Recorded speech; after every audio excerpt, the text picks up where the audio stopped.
one of the tours with Midge, we had a very young bass player, one of extras, and he hadn't really done a lot of touring before. And of course, that was red rag to a bull with me, because I was probably, I don't know, I was in my late 20s, I guess, and he was a teenager. He was 18 or 19, and he equally had no extras, but managed to get into the bar every night and get a drink. So it was the second leg of the European tour. I decided to start stitching him up, and we got to the hotel the day before the gig, and BMG Records had welcomed the band, and there was it was just a card that said welcome, BMG. There was a tiny little bottle of champagne for everybody in their room, a mouthful, and a chocolate, Did it come with a Leo say a wig on it? And this was Mitch, equally. And no, I was just thinking of there's a small bottle. Small little tiny, it was a tiny little chair. A little bottle of Leo. Leo, no, it's a joke there somewhere, I'm sure we'll work on that. But so, of course, I decided to start creating an extras bill for Jerry. And it got worse and worse every hotel. And it started with the first night there, and I came down and said, that was really good of BMG, wasn't it, to give us a couple of bottles of champagne, decent stuff too. Two big bottles on ice. Jerry said, oh, I got a little tiny one. Didn't you get the two? Oh yeah, that one, yeah. So yeah, you've got a grand piano in your suite. It was one of those. But it went on and on. So I then went to reception. I said, have you got an empty bottle of Dom Perignon, please, and an ice bucket, and the key to my room, which of course was Jerry's room. He gave me the complete, didn't care in those days. It was probably a key, not a card thing.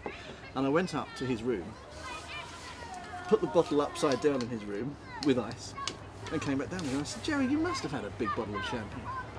No. So of course the next morning, on his checkout bill, it says bottle of temp Dom Perignon.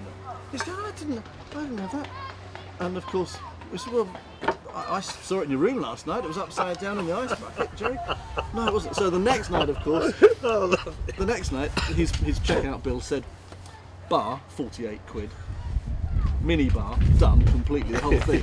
I'd spoken to reception and said, can you just type up this bill? And Jerry was trying to check out about the third morning and saying, yeah, I'd like to check out, please. I haven't had anything extras. And she's going, just one moment, sir. Just one moment, sir. I think she was German. Yeah, so you have a sauna, massage in your room. So you had all the pay films. You've done the mini bar again, and the bill came out, it was about 400 quid. And Jerry's like, I had champagne the other day and I didn't have that, and I didn't do the mini bar, and it just went on and on and on and on until eventually, of course, so going on the road doing. You had to tell him it was 4 years later. 4 years later, yeah. I owed him about £4,000.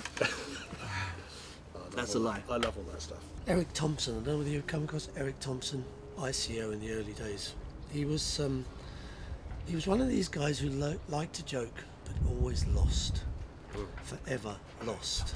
He was, he's the guy that Dr. Hook stripped on the plane in Germany and left him there with no boarding card in international to do a connection to domestic, naked. I've got dreams like that. Yeah. He made it in a blanket, but the airline staff actually demanded the blanket back when he got to the other airline. But cool, but humorous. I was with him with Jack Bruce and Mick Taylor, and he decided to put a chair outside Mick's room with a bucket of water on it, the dustbin, the waste paper bin, full of water, lean against the door, knock on the door and run away. So Mick opens the door and splash all over his feet. So what Eric hadn't considered was we'd only just checked in and the baggage hadn't arrived at the room. Now he'd run away, so his bag arrived outside his room waiting for him to bring it in, but he wasn't there. So Mick just wanders up, takes his suitcase, drags it into his room, empties it into the bath, turns all the taps on and fills it up, and then puts it back in the suitcase, back outside his room. Nice one. Oh, nice. The suitcase is dry, and the inside is slightly damp. Oh, I like that one. That's a good trick. Right, I've heard of that one before. We'll blame Chris. Yeah.